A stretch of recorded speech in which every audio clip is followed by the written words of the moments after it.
paz, irmãos, amém? Estava demorando a chuva das terças, né? Mas ela demorou, passou uns 2 meses sem. Mas ela voltou agora, voltou, né?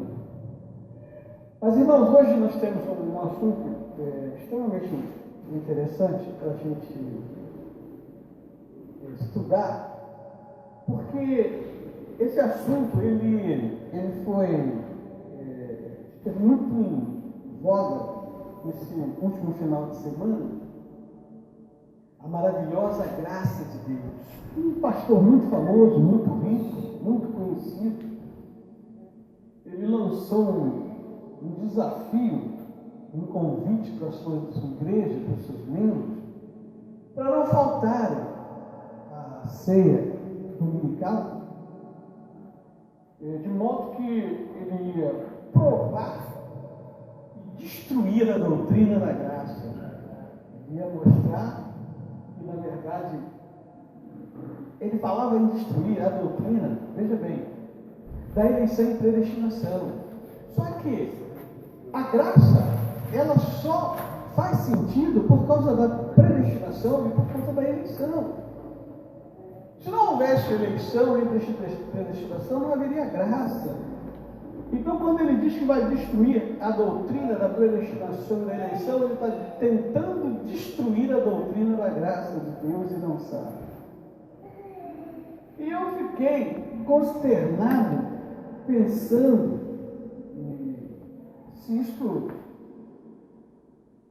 seria um assunto para a gente debater aqui. Porque a gente tem falado muito, a gente tem ministrado bastante sobre esse propósito.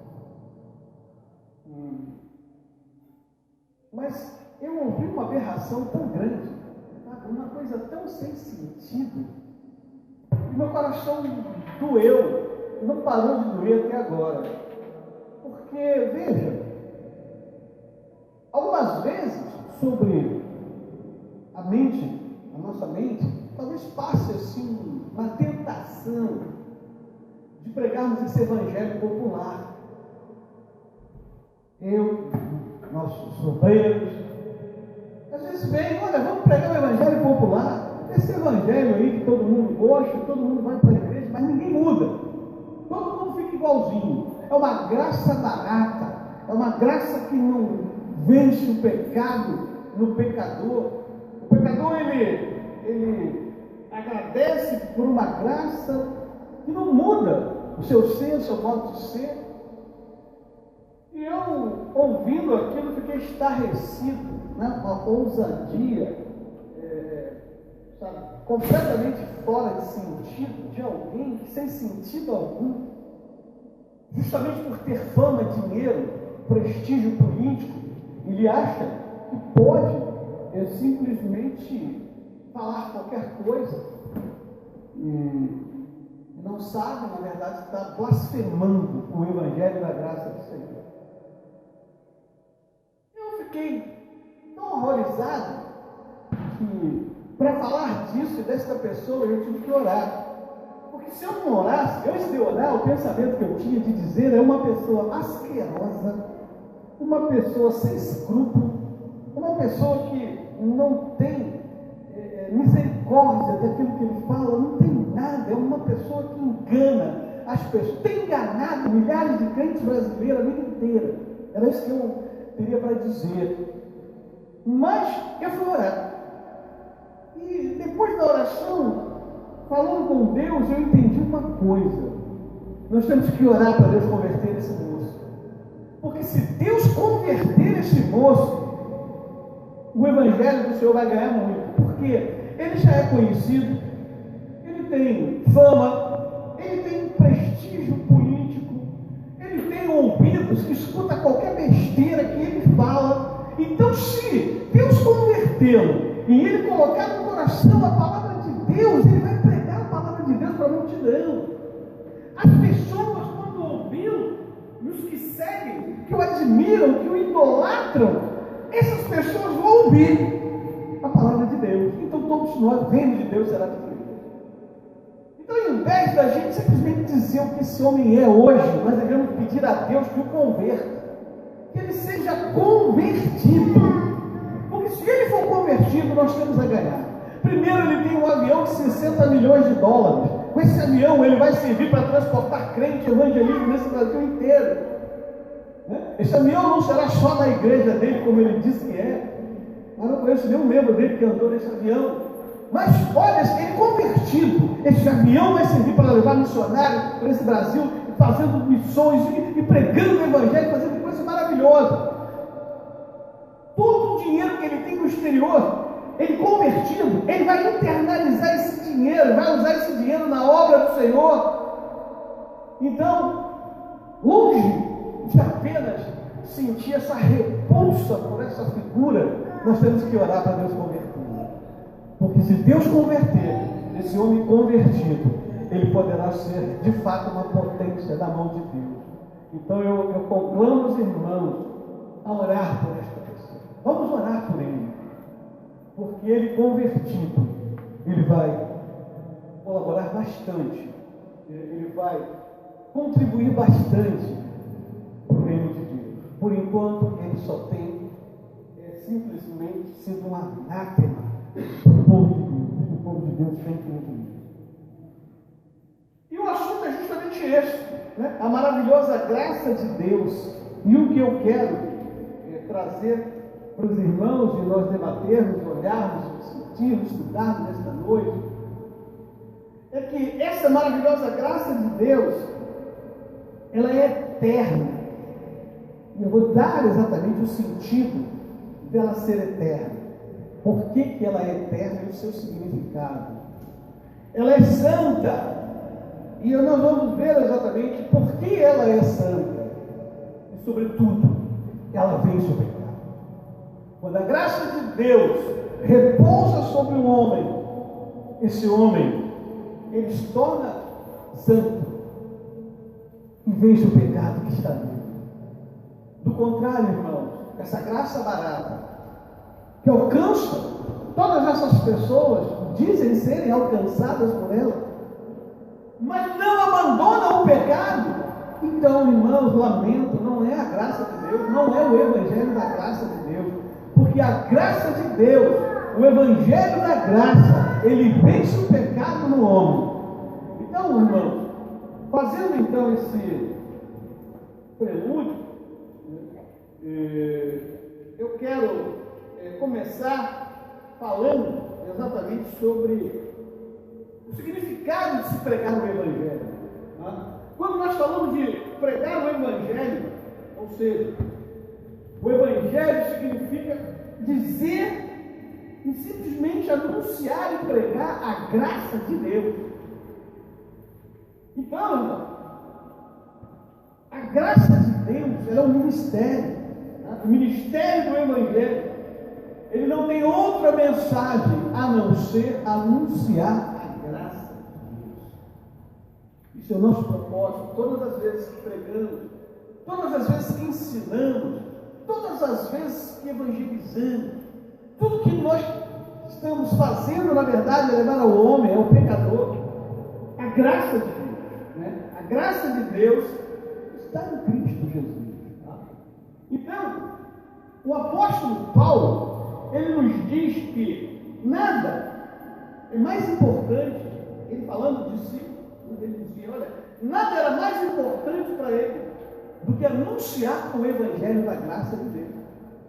E olha o que ele diz, Atos dos Apóstolos, no capítulo 20, do versículo 24, ele diz assim: mas de nada faço, nem tenho a minha vida por preciosa, contanto que cumpra com alegria a minha carreira, o ministério que recebi do Senhor Jesus para dar testemunho do Evangelho da graça de Deus. Então ele está dizendo, olha, meu conhecimento, minha riqueza, a vida que eu tinha antes, e eu deixei para trás, qualquer coisa que possa vir, nada é tão importante, nada para mim tem tanto valor do que este chamado que ele recebeu para ser testemunha, para dar testemunho do Evangelho da graça de Deus. Então, de cara, nós já aprendemos que dar testemunho da graça de Deus não é só falar, anunciar, pregar, mas também é ser mártir. Porque testemunho de Cristo é o mártir de Cristo. Então, se necessário for, sofreremos martírios, as perseguições, todas as coisas que de uma certa forma não encorajariam ninguém a se tornar um cristão, uma testemunha, um mártir de Cristo. Mas é isso que Paulo diz que ele tem prazer. E ele nos ensina isso. Às vezes as pessoas gostam muito de pregar para as igrejas cheias de gente, as pessoas importantes ali ouvindo, né? A mídia, o hip-hop, diria, uma sociedade, o idolatrando. Então isso é o que satisfaz o ego. Mas isso é o contrário do que Paulo diz. Paulo diz que nós somos chamados, o ministério que ele recebeu, o ministério que nós recebemos, é para dar testemunho, para sermos mártires do Evangelho de Cristo. É bem diferente de tudo isso que nós temos visto, que esses homens têm pregado, têm ensinado ao povo de Deus. Ora, mas o que o Evangelho da graça diz, né, ao mundo de hoje? O que esse Evangelho está falando, né, para o mundo de hoje? O que nós temos visto, né, as pessoas, de um modo geral, elas preocupadas em pregar e ensinar, as igrejas elas estão cheias. Né? Será que tem sido pregado de fato o Evangelho da graça de Deus? Nós sabemos de fato o que é graça. Então veja que quando se fala do Evangelho da graça do Senhor, não interessa a opinião das pessoas, a opinião do líder, do pastor, sobre as coisas desse mundo. Então as pessoas querem interpretar as coisas desse mundo, dirigindo a palavra, o Evangelho, a graça de Deus, para alcançar e respaldar aquilo que eles acham do mundo, aquilo que eles entendem do mundo, e eles então tentam passar isso para o povo de Deus. Mas na verdade, o que o Evangelho da graça nos diz não é para a gente interpretar esse mundo, mas ele nos diz exatamente sobre as coisas desse mundo, o que o é e suas consequências. É diferente. Tá? Então, para o Evangelho da graça não importa como é que o pastor ele vai indicar para os seus membros quem é importante para presidir o país. Olha, nós vamos votar no fulano porque o outro é ruim. Nós vamos votar nesse porque esse vai fazer isso, esse vai defender nossos interesses, esse vai fazer isso. O Evangelho da graça não é isso. Para o Evangelho da graça, o Evangelho da graça de Deus, para o seu povo, não importa quem é, quem deixará de ser, ou quem será o presidente que vai dirigir a nação. Não é isso que é importante. Não importa, o Evangelho não está preocupado em explicar, ou ele não ensina qual é a política que fulano de tal vai adotar, e por isso você tem que votar nele, e você passa a ser cabo eleitoral do fulano. Você não lê mais a Bíblia, mas você faz na sua vida uma propaganda de alguém porque um líder desse mandou você fazer. Então, o Evangelho da graça, na verdade, fala muito mais do que essas coisas. Tá? Paulo, ele diz, Timóteo, no capítulo 1, no versículo 13, ele diz assim: que dantes fui blasfemo. Paulo falando antes da sua conversão, antes de ser alcançado por esse Evangelho da graça, ele diz isso, olha: dantes fui blasfemo, perseguidor e injurioso, mas alcancei misericórdia, porque a fiz ignorantemente, né? na incredulidade. Então ele diz que tudo que ele fazia, ele era blasfemo, perseguidor, injurioso, mas ele fez essas coisas segundo a ignorância dele. Ele não conhecia o Evangelho, ele não foi alcançado pelo Evangelho. Então, repare que ele diz que ele alcançou a misericórdia por isso. Agora, olha para a circunstância que nós temos vivido. Elas nos trazem algo muito parecido. Porque nós temos visto grandes lideranças espirituais nesse país, lideranças evangélicas com seus tempos cheios, homens riquíssimos que se enriqueceram pelo Evangelho. Na sua grande maioria, homens de famílias humildes, mas que se tornaram ricos como banqueiros, como grandes industriais desse país, pregando e vivendo o Evangelho. Então, e tudo que a gente vê à luz da Bíblia, exegeticamente, quando você estuda a Bíblia, lê a Bíblia, ora ao Senhor, o Espírito Santo te guia. Tudo que você vê sair dos lábios desses homens são blasfêmias, são blasfêmios,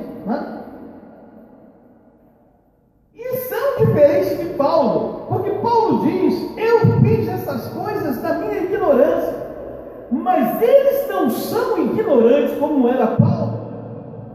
Na verdade, eles têm consciência sobre as coisas, sobre as verdades do Evangelho, mas não é conveniente para eles.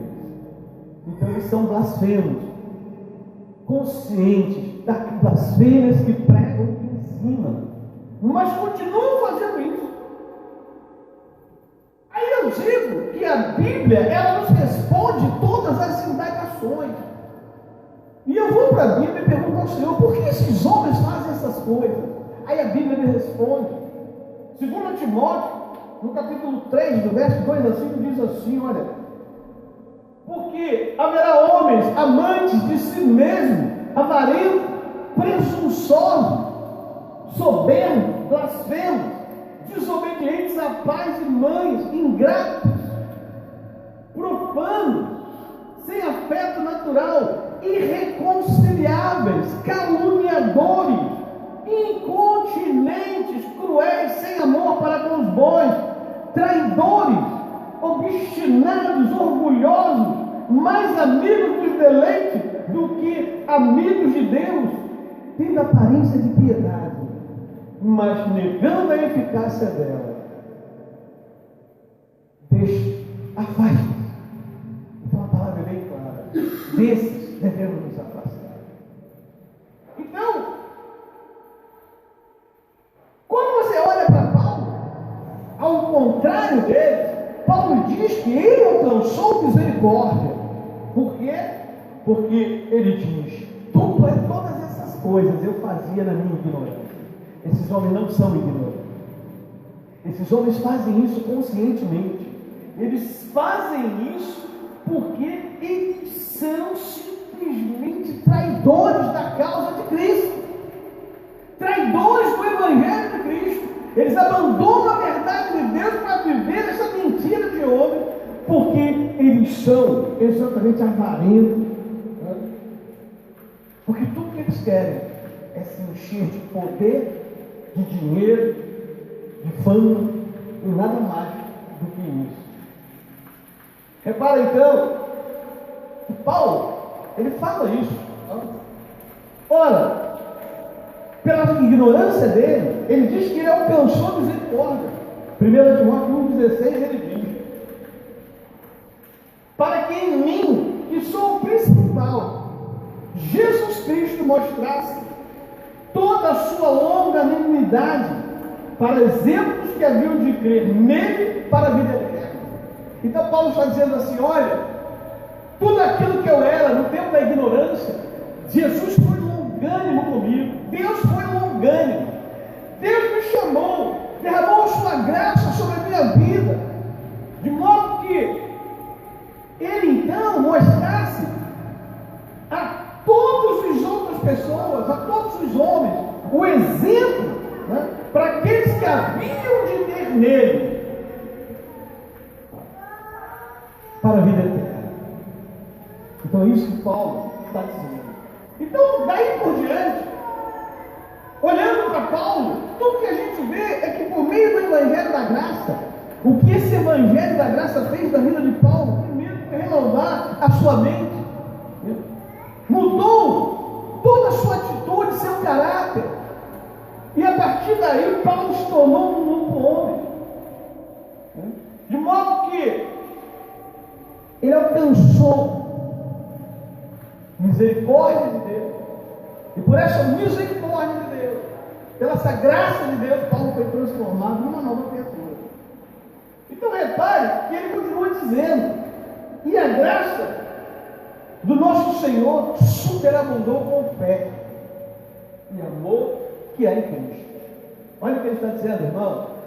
Ele fala em 1 Timóteo, no versículo 14, ele diz duas coisas extremamente importantes. Olha o que ele está dizendo: a graça do nosso Senhor, ela superabundou em fé, né? Olha só, com fé e amor que há em Cristo. Sabe o que significa isso? Não há um cristão, não há um homem sequer que possa estar cheio da fé e de amor de Cristo, se não for alcançado pela graça do Senhor, se não for alcançado pelo Evangelho da graça de Deus. Só o Evangelho da graça de Deus pode pegar um homem pecador, enchê-lo de fé e amor.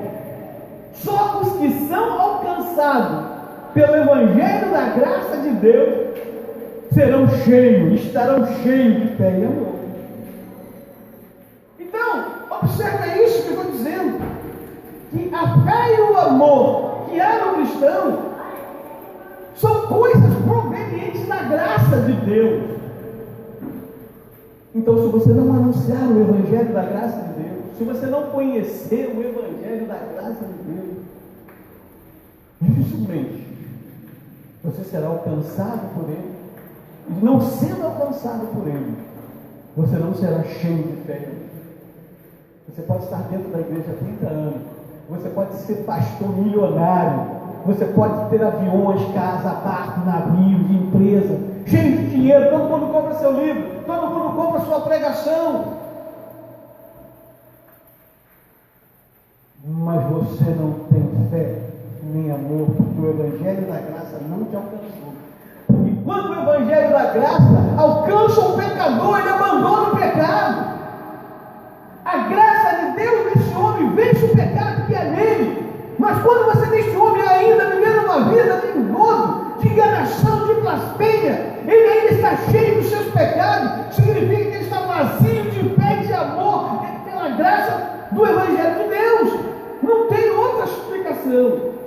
Ninguém pode ter fé e amor se não for alcançado pelo Evangelho da graça de Deus.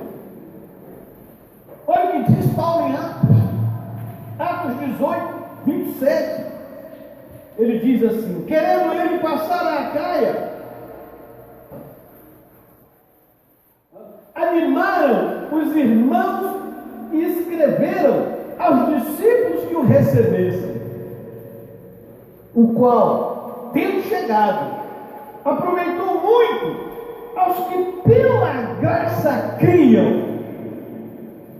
Irmão, ninguém tem fé em Cristo, ninguém pode confessar Cristo como seu Senhor, ninguém tem capacidade nenhuma de confessar Jesus como seu Senhor e Salvador, se antes não for alcançado pela graça, se antes o Evangelho da graça não o alcançar. Porque como nós estamos vindo, é o Evangelho da graça que nos enche de fé e amor.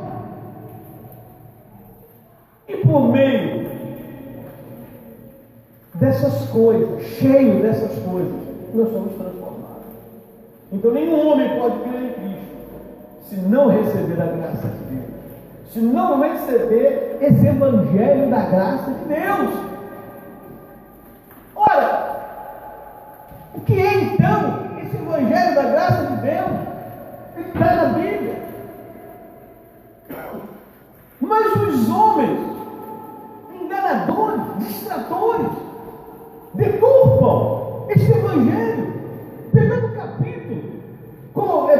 versículos, capítulos, tirando de contexto, atropelando gramática, atropelando as regras hermenêuticas da exegese, e daí eles tiram aquilo que eles querem dizer para te agradar, para te enganar e você continuar sendo. Pode na mão deles, não ovelha, porque quando você também não é alcançado pela graça, o pecado não foi vencido em você, você não está cheio de fé, muito menos de amor, então não é uma ovelha do Senhor, é um bode na mão desses homens. Então, irmão, o que é a graça? Como eu posso entender a graça de Deus? Nós reparamos que algumas vezes nas Escrituras, elas se referem à graça como que um sinônimo de misericórdia. Eu vou mostrar algumas referências e vocês vão perceber isso.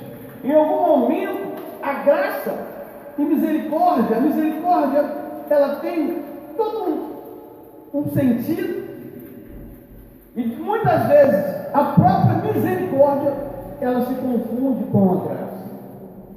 Então, há alguns que dizem que a misericórdia é sinônimo da graça. Eu prefiro dizer que não. Eu prefiro dizer que misericórdia é uma das riquezas da graça, porque a graça do Senhor é rica, a graça do Senhor é multiforme. Então, de modo que a misericórdia, eu prefiro entendê-la como uma das riquezas da graça. Por exemplo, quando você lê Efésios, no capítulo 1, no verso 7, diz assim: em quem temos a redenção pelo seu sangue, a remissão das ofensas, segundo as riquezas da sua graça. Então, a graça de Deus, ela tem muitas riquezas.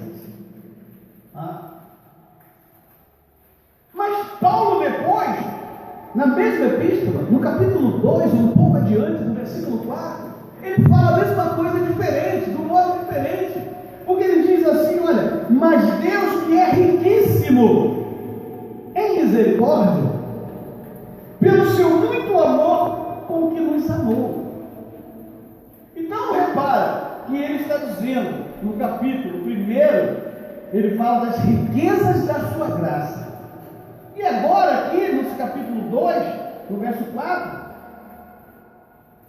aparece quase como um sinônimo do que ele disse anteriormente, diz assim: olha, riquíssimos. Ele está falando, na verdade, né, ele está mencionando essa natureza multifacetada da graça de Deus, como nós estamos afirmando.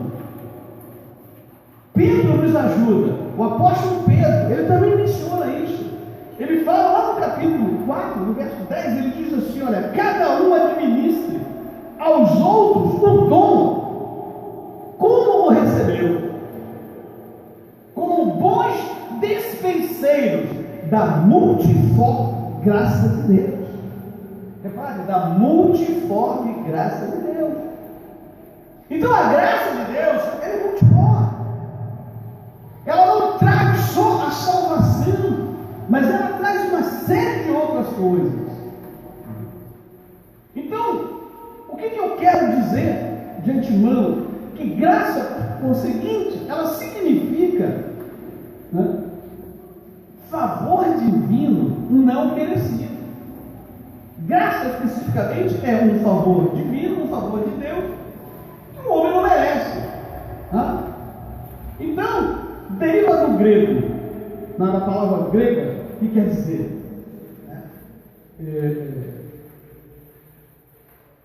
Claris, claris, é isso que quer dizer, que é do verbo grego, clarizomai. Esse é o sentido de graça. Ora, então, o significado original, no grego, essa palavra é usada para mostrar favor para. Então, todas as vezes que você quer mostrar alguém que recebeu uma dádiva, que não merecia, que foi favorecido, esse verbo é empregado. Então, no sentido original, ele quer dizer mostrar favor para alguém. Ora, o o termo, do modo geral, assume o quê? A bondade do doador. É uma pessoa muito boa que doa algo, né? Há um receptor que é indigno. Ele não merecia receber. Mas o doador é muito bom. Então ele doou alguma coisa, né? Alguém que é indigno. Ou seja, bondade do doador e indignidade do receptor. Quem doou é muito bom e quem recebeu não era indigno de receber tal favor. Então, quando esse termo ele é usado para indicar a atividade de Deus, quando ele se refere à empresa de Deus, numa manifestação de Deus, né, significa então favor não merecido. Tá?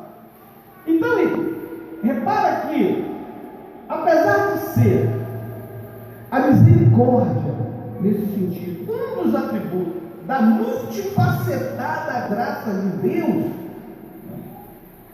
não se deve comparar a graça com a misericórdia. Há uma diferença peculiar entre graça e misericórdia. Porque, veja, há pelo menos duas distinções importantíssimas, duas diferenças importantes entre misericórdia e graça, graça e misericórdia. Tá? Em primeiro lugar, a misericórdia é universal. Ela se apresenta no modo universal, no modo geral. Mas a graça é particular. A graça sempre se apresenta de um modo particular. Isso quer dizer, então, que a misericórdia, ela se baseia no mandato universal de Deus, né, para que os homens se arrependam. Então ela vem no sentido universal para todos os homens. Tá? E é o que a gente vê, Atos 17:30.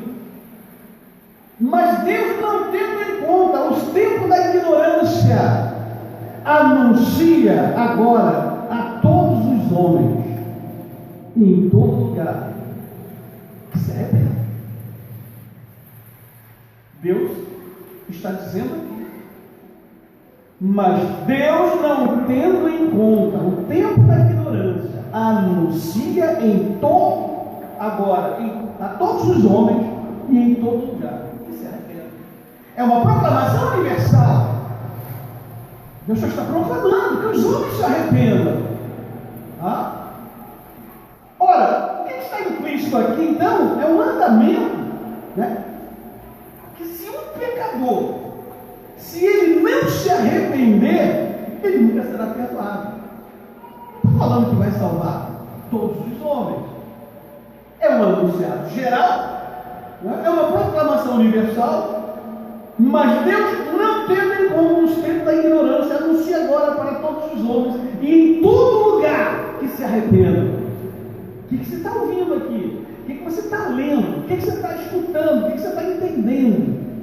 Ora, bola, o que está implícito é que este mandamento, ele é vital, ele é importante, de modo que se um pecador se arrepender, ele será perdoado. Mas se ele não se arrepender, ele não será perdoado. Não dá para inferir mais nada sobre isso. Né? Ora, então a distinção fundamental da misericórdia em relação à graça é justamente essa. A misericórdia é universal. Ela é proclamada a todos os homens, no sentido que se arrependam. Né? Então Deus oferece misericórdia a todos os homens. Pronto. Tá? Mas a graça de Deus, a graça salvadora dele, nunca foi universal. Você não vê isso na Bíblia. A graça salvadora de Deus, a graça, a maravilhosa graça de Deus, ela não é uma oferta a todos os homens. Você não vai encontrar isso em lugar nenhum na Bíblia. Né? Ela é uma dádiva não merecida, como nós já vimos aqui no seu conceito de Cristo, do carismático. É isso? Então, ela não é merecida. Né? Na verdade, ela é particular no sentido que Deus designa homens, grupo de homens, para receber a sua graça, não todos os homens. Então, na verdade, a graça, né, é um favor, é um benefício que Deus outorga a alguns dos homens, não a todos os homens. Isso está na Bíblia, isso está na Escritura. Então, nós podemos ver claramente que a principal diferença entre misericórdia e graça é que a misericórdia é uma proclamação universal, mas a graça não. A graça é um grupo particular de pessoas a quem Deus assim dirige, outorga o benefício da salvação. Isso vai ficar mais claro agora, porque veja só, quando a gente olha a relação que há entre graça e eleição, repare, graça e eleição, o que eu estou falando. Por exemplo, em Romanos 11:5, que diz assim, assim pois, também agora neste tempo ficou um remanescente segundo a eleição da graça. Olha o que ele está dizendo. Paulo está dizendo, falando do povo judeu, falando de Israel. Paulo está dizendo, assim pois também agora neste tempo ficou um remanescente segundo a eleição da graça. Então a eleição também é uma das multifacetadas graças de Deus. A eleição também é proveniente da graça, de modo que não há eleição, não há predestinação, não pode haver graça, pois é a graça que deriva, é dela que deriva, dela que vem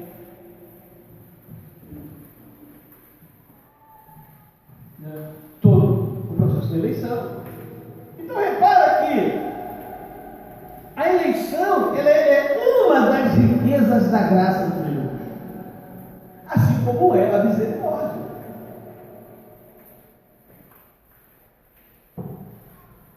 Ora, logo, as principais distinções que nós estamos falando desde então entre misericórdia e graça são as seguintes. Primeiro, a misericórdia é universal e é ofertada a todos os homens. Todavia, ela não recai, mesmo ela sendo universal, proclamada a todos os homens, ela não recai segundo o mérito pessoal, tá? Mas de Deus que se compadece. Entenda o que eu estou dizendo. A misericórdia é universal, é uma proclamação geral a todos os homens. Mesmo assim, ela não alcança todos os homens, embora ela tenha o aspecto de ser anunciada a todos os homens. Ela não recai sobre todos os homens, mas ela recai sobre a quem Deus se compadece. Maravilha, não? Romanos 9:15 diz assim: pois diz a Moisés, ser-me-ei de quem me compadecer, e terei misericórdia de quem eu tiver misericórdia. Maravilha, não? Assim pois, isto não depende do que quer, nem do que corre, mas de Deus que se compadece. Olha, mesmo a misericórdia de Deus sendo anunciada a todos os homens, ela não vai recair sobre todos os homens, porque a palavra está dizendo, não depende do que quer. Não depende de você dizer assim, olha, eu quero, Senhor, eu quero a sua misericórdia, derrama a sua misericórdia sobre mim. Não depende de quem corre, não depende de quem quer, mas depende de quem Deus se compadece. Isso é maravilhoso, irmão. Não estou inventando, está na Bíblia, está todo mundo aí para ler. Então, mas a graça não. A graça de maneira nenhuma, ela não é, nunca é ofertada. Tá? Ela é particular. Ela é outorgada a alguns a recebem, outros não. Então, esse é o primeiro ponto que a gente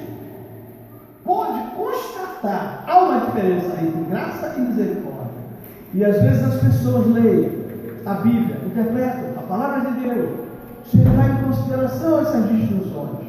Aí põe texto fora de contexto, aí acaba virando um pretexto para heresia. É o que a gente tem visto, é o que esse Senhor tem pregado, e é o que ele pregou na sua igreja cheia no domingo.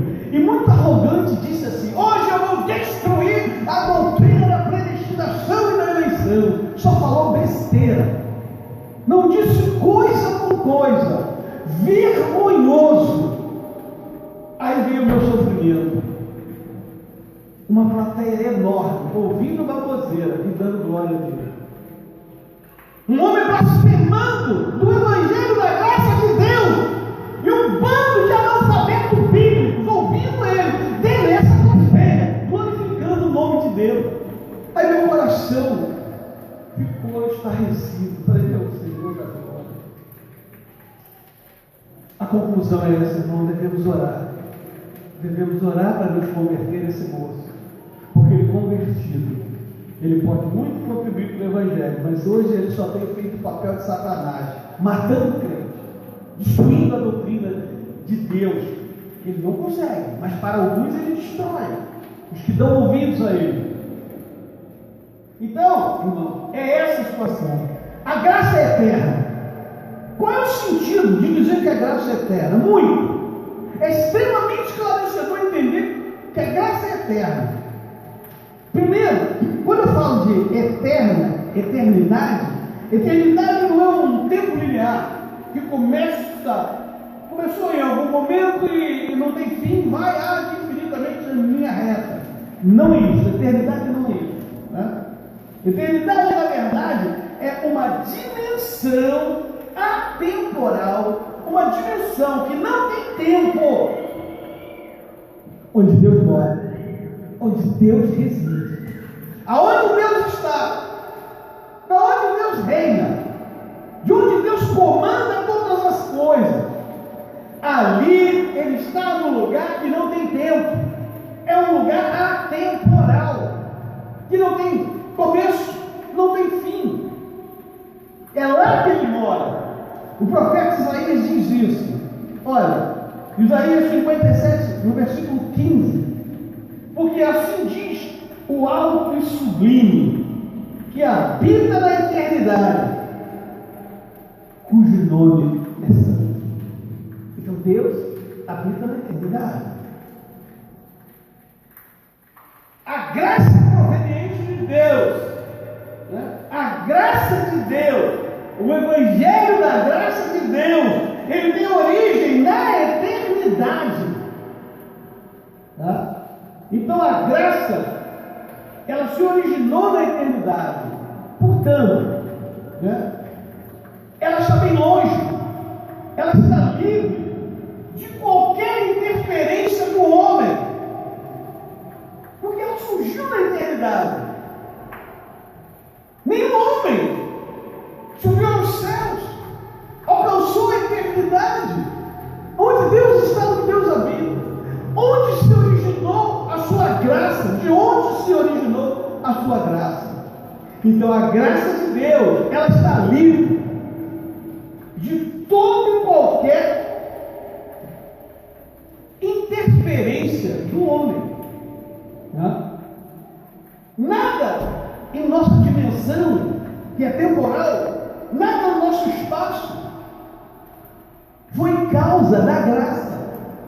Tudo que há neste mundo, tudo que está aqui, não foi causa da graça, no sentido que tudo que está aqui não pode mudar a graça de Deus. É isso que eu estou querendo dizer. Não há nada nesse mundo, no nosso tempo, que pode mudar a graça de Deus, porque ela tem origem na eternidade. Então ela é livre de qualquer interferência do mundo, de qualquer interferência do homem, né? De modo que quem conheceu a mente do Senhor? Quem foi seu conselheiro? Não tem como. Então sobre isso, veja o que diz Paulo na sua segunda epístola a Timóteo, no capítulo 1, do verso 9. Ele diz assim, olha, de forma bem clara: olha, que nos salvou e chamou com uma santa vocação, não segundo as nossas obras, mas segundo o seu próprio propósito e graça, que nos foi dado em Cristo Jesus, antes dos tempos dos séculos. Sabe o que você está ouvindo? Sabe o que a Bíblia está dizendo? Sabe o que Deus está dizendo para você? Ele está dizendo assim: olha, eu te salvei, tá? Eu te chamei para uma santa vocação, não segundo a qualquer capacidade que você tenha me demonstrado, não porque você é branco, negro, amarelo, não porque você é indígena, não porque seu pai é rico, não porque você é pobre, não porque você é feio, bonito, não porque você é inteligente. Não foi. Olha, está bem claro. Não segundo as nossas obras, mas segundo o seu propósito, segundo a sua soberania, segundo o seu beneplácito. Ele escolheu, ele decidiu. Ninguém pode dar conselho. Senhor, escolhe o Marlon, não escolhe o ministro. Não foi isso. Ninguém foi seu conselheiro. Mas, como diz a palavra, 2 Timóteo, capítulo 1, verso 9, que nos salvou e chamou com uma santa vocação. Olha, tem um dado aqui que eu li. Ele não só te chamou, mas ele nos vocacionou para sermos santos. Nessa mesma igreja, que esse pastor blasfemo prega o Evangelho de Deus, você vai ouvir, como eu já ouvi milhares de seus membros dizerem: eu não sou santo, santo é Jesus. Sabe o que ele está dizendo? Ele não foi alcançado pelo Evangelho, ele não foi vocacionado por Deus para ser salvo, ser santo. Porque santo é o vosso Deus, ser perfeito, porque perfeito é o vosso Deus. Então, irmãos, quando você ouvir alguém dizer para você assim: olha, eu não sou santo, você diz assim: lamento, tu vai para o inferno. Porque se você não for santo, você vai para o inferno. É o que a Bíblia diz. Então, as pessoas têm dificuldade de entender o conceito de santidade. Santidade não é roupa, não é hábito, não é costume, não é comer uma coisa e não comer a outra. Santidade é se separar para Deus. Santidade é se separar para Deus. Quer comas, quer bebeis, fazem tudo para a glória de Deus. Então todas as suas escolhas, decisões, pense: glorifica a Deus? Não, então não faça. Quer comas, quer bebeis, ou bebais, fazem tudo para a glória de Deus. Então tudo que você fizer, o santo, o vocacionado, o chamado pelo eterno decreto de Deus, ele vive esta vida sempre se indagando e perguntando: o quer comas, quer bebais, fazem tudo para a glória de Deus. Namorar fulano, casar com fulano, glorifica o nome do Senhor. Fazer isso e não fazer aquilo, glorifica o nome do Senhor. É isso que você tem que se perguntar todos os dias. Então, irmãos, é dessa forma que Paulo está dizendo, né? Que nos salvou e chamou com uma santa vocação, não segundo as nossas obras, não, mas segundo o seu próprio propósito e graça, que nos foi dada em Cristo Jesus antes dos tempos dos séculos. Você existia antes do tempo do século? Não. Mas Deus já tinha te vocacionado para você. Olha,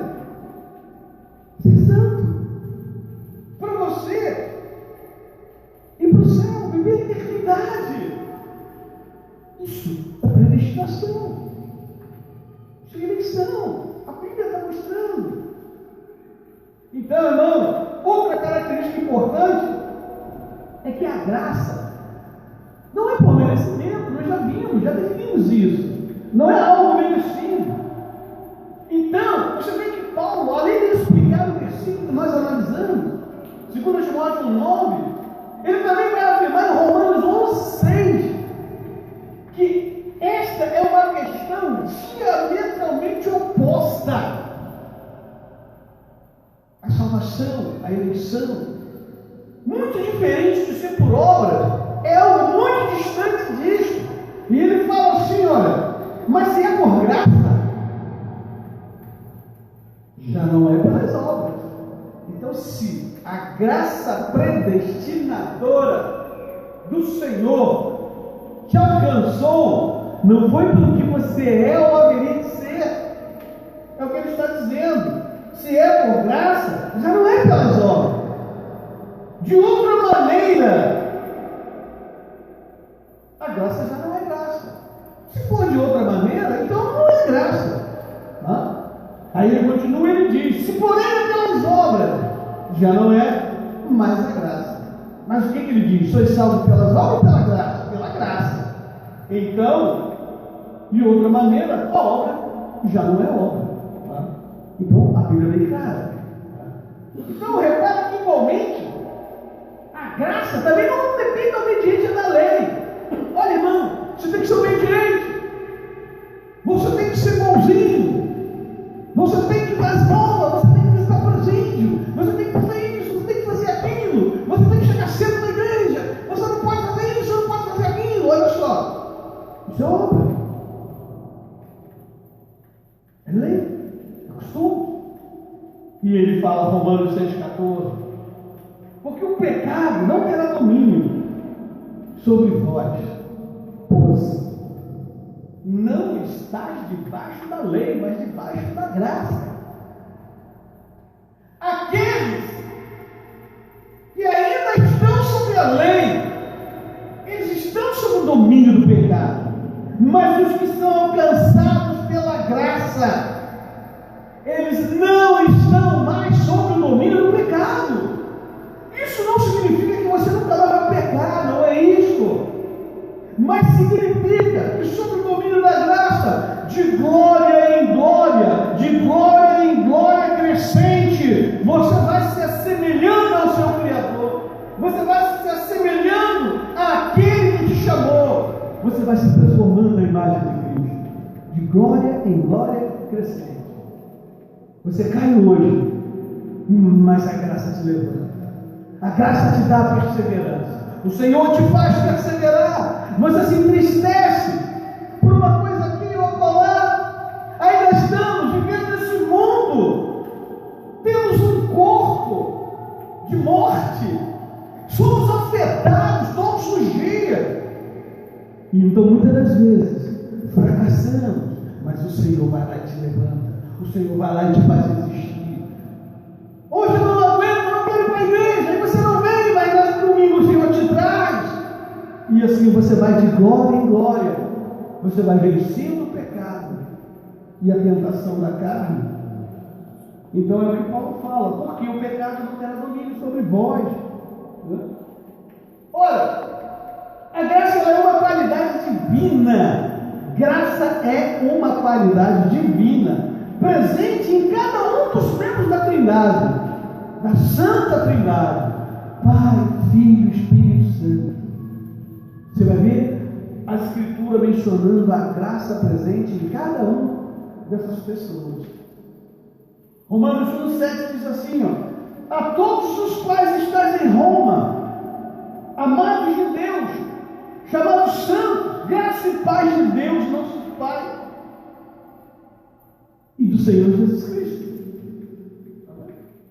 Graça e paz de Deus, nosso Pai, e do Senhor Jesus Cristo. Gálatas 6,18: a graça de nosso Senhor Jesus Cristo seja, irmãos, com o vosso espírito. A presente no Filho. Zacarias 12:10: mas sobre a casa de Davi e sobre os habitantes de Jerusalém derramarei o Espírito da graça a graça do Espírito Santo. E súplicas. E olharão para mim, e a quem traspassaram, e prantearão sobre ele, como quem planteia pelo filho do gênero. E chorarão amargamente, porque ele, como se chora amargamente pelo primogênito. Você vai ver de novo essa graça presente no Espírito Santo, a terceira pessoa da Trindade. Hebreus 10, 29. De quanto maior castigo cuidar de vós, será julgado merecedor aquele que pisar o Filho de Deus e tiver como profano o sangue da aliança que foi santificado e fizer agravo ao Espírito da graça. Então, a graça é soberana. Repare, a graça é soberana. A graça tem origem na eternidade. Onde não tinha homens, onde não tinha obra, onde não tinha conselheiro, onde Deus, onde a Trindade, onde Deus Pai, Filho e Espírito Santo habitavam, viviam em harmonia. Mal, minha bateria. Então,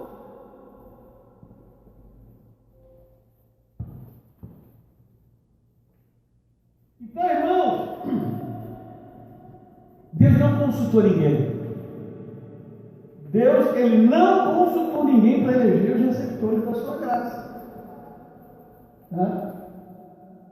Efésios 1, versículos 7 e 9 diz assim: em quem temos redenção pelo seu sangue, a remissão das ofensas segundo as riquezas da sua graça, que Ele fez abundar para conosco em toda sabedoria e prudência, descobrindo-nos o mistério da sua vontade, segundo o seu beneplácito,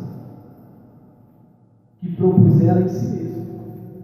Então repare que o chamado para a salvação, a graça que nos alcançou, ela não veio de lugar nenhum, a não ser da eternidade, da morada de Deus. Nenhum homem estava lá para dizer que fulano merece, esse merece ou merece. Não tinha lá nenhum pastor para dizer para Deus que aquele cara era obediente ou não. Então a graça de Deus, além de soberana, nós temos visto que ela é eterna e soberana. Então, e a graça, ela também é a única base pela qual nós somos aceitos em Cristo. A graça é a única base que faz com que sejamos aceitos por Deus. Efésios 1,6: para louvor da glória da sua graça, pela qual nos fez agradáveis a si no amado. Então, é a graça que nos leva a Deus. Perdão dos pecados, redenção por meio do sangue de Cristo, a sabedoria, todas as bênçãos espirituais, elas não são concedidas somente por meio do Espírito Santo. Ou seja, elas na verdade não estão concedidas somente pelo Espírito Santo.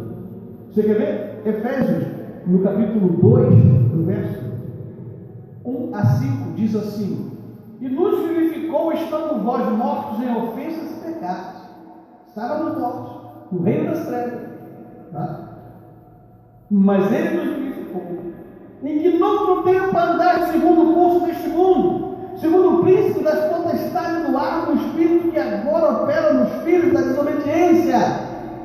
Ainda está operando em muitos, e que é pior, em muitos dentro da igreja, e ficam ouvindo essas historinhas de homens que convém para eles,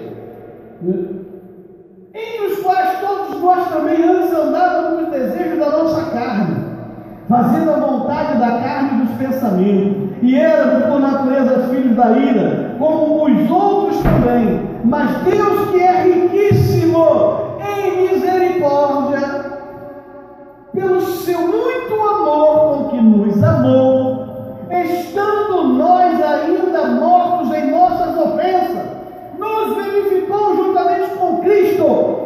Pela graça sois salvos. Nenhum homem é capaz de se levantar e ir a Cristo se não for alcançado pela graça, irmão. Aleluia. Essa gente precisa aprender a ler Bíblia. Eles precisam parar de ser ídolos dessa multidão que juntamente com eles vão para o inferno. Porque se não se arrependerem, vão para o inferno. Porque ouvindo essas blasfêmias, evangelhos falsos, retardados, palavras de homens, negando a própria graça de Deus, como Paulo disse a Timóteo. Irmão, é uma loucura. É uma loucura. A graça é santa. Outra característica dela, ela é santa. Porque veja, Tito, no capítulo 2, nos versículos 11 e 12, ó, porque a graça salvadora de Deus há se manifestado a todos os homens, ensinando que, renunciando à impiedade e às concupiscências mundanas, vivendo neste presente século sóbrio e justa e piamente. Olha só que coisa interessante. Olha o que ele está dizendo aqui. Aqui, o pronome porque, no original é porquanto. Veja só, porquanto a graça salvadora de Deus se há manifestado a todos os homens. Aí esse pastor muito sábio, cheio da graça de Deus, entre aspas, que diz que ia destruir a doutrina da predestinação, ele pega esta passagem e não interpreta direito, ele interpreta errado. Ele comete, na verdade, uma grosseria com o Espírito Santo, porque ele diz aqui, olha aqui, ó, só isso aqui já basta para destruir a doutrina deles. Olha o que ele diz: porquanto a graça salvadora de Deus se é manifestada a todos os homens. Está vendo aqui? A todos os homens. Deus não tem prediletinho. Deus não tem isso, não tem amiguinho. Deus não tem isso. Boçal, ignorante da palavra de Deus, não sabe ler. Um homem que tem tanto dinheiro, tanto recurso, não sabe ler. É um analfabeto bíblico.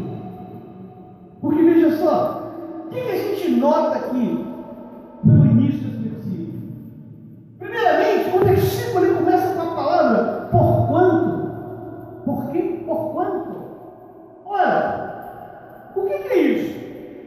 Essa palavra, qual é o significado que ela traz? Iniciando o versículo, mostra daquilo que vem antes. Né? Então, na verdade, Tito, nesse versículo, de 11 a 14, sabe o que Paulo está fazendo? Quando você lê tudo, Paulo ele está justificando os imperativos éticos dos primeiros versículos. Paulo está dizendo que a graça é santa. É isso que ele está dizendo. E aí ele começa então a nos mostrar que, sendo assim, a graça é santa. É por isso que ele diz porquanto, né?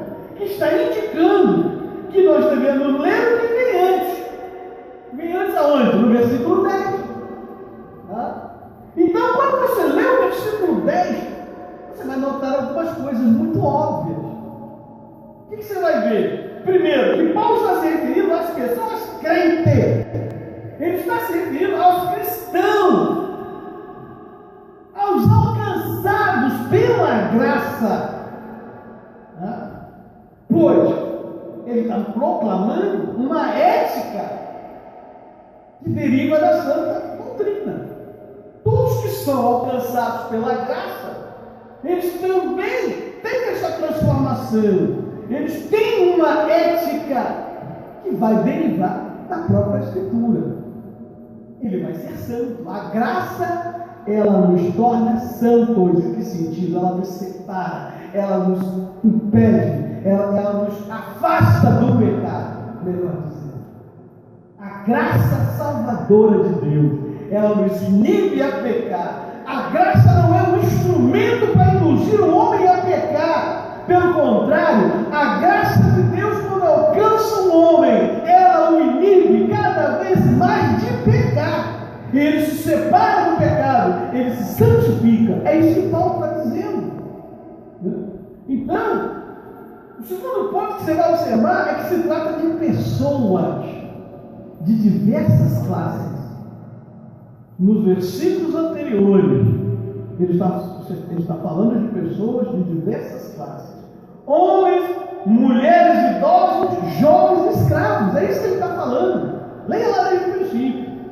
Terceiro, ele está se referindo aos gentios, na sua maioria pelo menos, né? Até porque se fossem judeus, eles estariam familiarizados com a ética derivada da própria doutrina. E não precisariam da justificativa de Paulo, que Paulo está dando aqui. Portanto, quando ele se refere a todos os homens, é uma referência a toda a classe de pessoas salvos pela graça. Não tem outro sentido. Esse homem ensina os seus crentes, os seus membros, a ler a Bíblia errada. Não é um anátema. Isso é um pastor? Isso é um anátema. É um anátema. Ou seja, o que Paulo está se referindo aqui, em todos os homens, tá? Ou seja, independente de etnia, de sexo, de idade, de classe social, todos que são salvos pela graça devem adornar a doutrina como um modo santo, digno de vida. É isso que ele está dizendo, e não outra coisa. Então, repara que não são apenas os versículos anteriores, né, de 2 a 11, que vai limitar a referência paulina aos crentes. Não é somente isso. O verso 12, ele continua dizendo que a graça se manifestou, educando-nos. Olha só, olha bem. A graça continuou educando-nos para que, renegadas a impiedade e as paixões mundanas, vivamos no presente século, sensata, justa e piedosamente. Olha, o ímpio que está aí no mundo, ele vive assim? Ele é sensato? Ele vive piedosamente? Ele vive eticamente? Então essa palavra não é para ele. Óbvio. Então tanto os versículos anteriores como os versículos posteriores derrubam a tese do pastorzão, que na verdade é um grande anátema, não é outra coisa.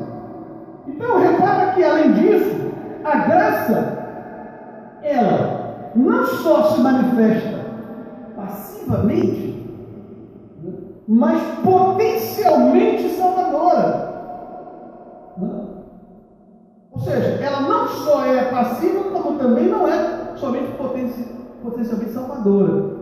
Na verdade, ela permanece conosco.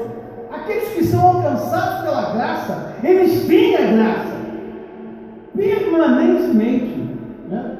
Efetivamente, a graça vai nos educando. É aquilo que Paulo fala, 2 Coríntios 3,18. E agora todos nós, com o rosto descoberto, né? Nós vamos de glória em glória, nos transformando a imagem daquele que nos chamou, que é exatamente de Cristo. Então repare, irmãos, esse é o sentido. Já terminando, não se preocupe com a hora não, porque isso é uma maravilha tão grande, uma dádiva tão grande, que ainda que eu tivesse passado meia hora, ainda não era motivo para você ficar reclamando. Mas só temos 10 minutinhos, só já estou terminando. Então repare que a referência aqui em Tito, né, é obviamente as classes de crentes nos indicam. O verso 13, né? Aguardando a bendita esperança e a manifestação da glória do nosso grande Deus Salvador Cristo Jesus. Também está limitando a referência a quem? Aos crentes. Todos os homens esperam isso? Claro que não.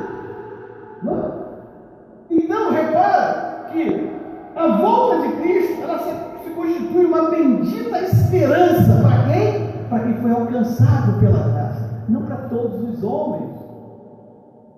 E finalmente, o verso 14, ele declara: o qual em si mesmo se deu por nós. Olha, a fim de remir-nos de toda iniquidade e purificar para si mesmo um povo exclusivamente seu. Um povo exclusivamente seu, zeloso de boas obras. Você vê que está se referindo a crente, aos que foram alcançados pela graça, não todos os homens. Então o pronome nós e a expressão um povo exclusivamente seu é suficiente para deixar bem claro que Paulo, ele tem em mente crentes tão somente, não todos os homens, no sentido que o cara pega o texto, tira do contexto, aí vira pretexto para heresia, ensina um monte de mentira para o povo que começa a dar glória a Deus. Ao Deus desse século eles estão glorificando, mas não Deus eterno, justo, bondoso, salvador do seu povo. E aí, irmãos, para terminar, a graça, ela não é para muitos. A palavra diz isso claramente. A graça não é para muitos.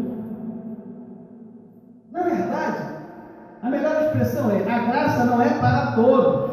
Ela é para muitos, mas ela não é para todos. A graça é para poucos.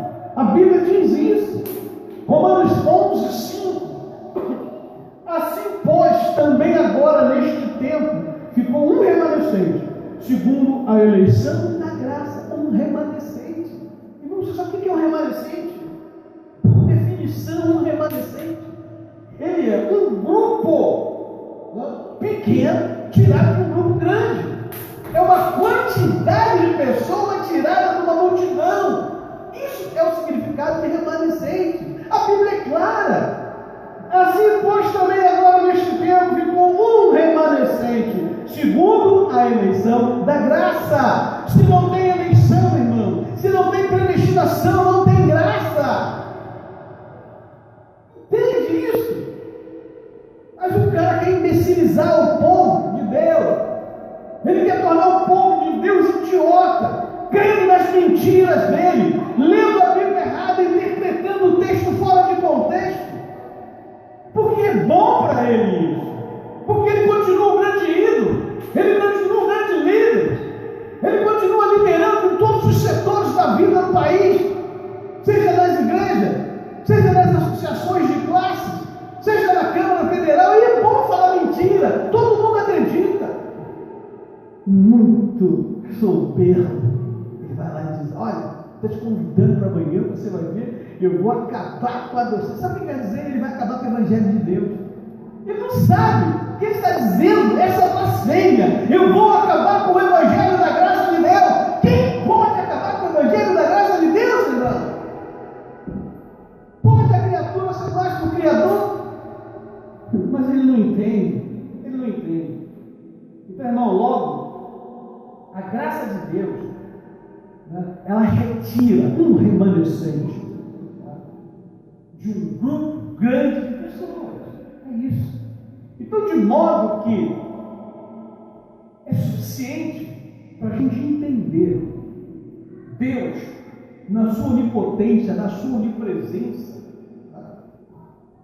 na sua onisciência, mediante a sua graça soberana. Ele nos criou, nos predestinou, nos elegeu antes da fundação do mundo. Ele separou um povo para ele, um povo para o seu filho. E esse povo é esse que tem sido alcançado pela graça. Milhares e milhares de pessoas estão entrando nas igrejas, saindo das igrejas, porque não ouve a voz do bom pastor. Porque Jesus disse assim: as minhas ovelhas ouvem a minha voz. O Evangelho de Deus, segundo Paulo também diz, a fé vem pelo ouvir, e pelo ouvir a palavra de Deus. Esses caras ficam enganando, pregando mentiras, falácias de homens. Então o povo não ouve a voz de Deus. Não se convence, não se convence. Mas temos que orar por esse homem. E com certeza, se Deus o converter, os céus há de ganhar muito. Porque enquanto ele for um inconverso, um blasfemo, um mentiroso, um ganancioso, um intolerante, repugnante, traidor das coisas mais importantes da sociedade brasileira, ele vai continuar sendo um anátema. Mas Deus há de convertê-lo em benefício da própria sociedade brasileira. Amém?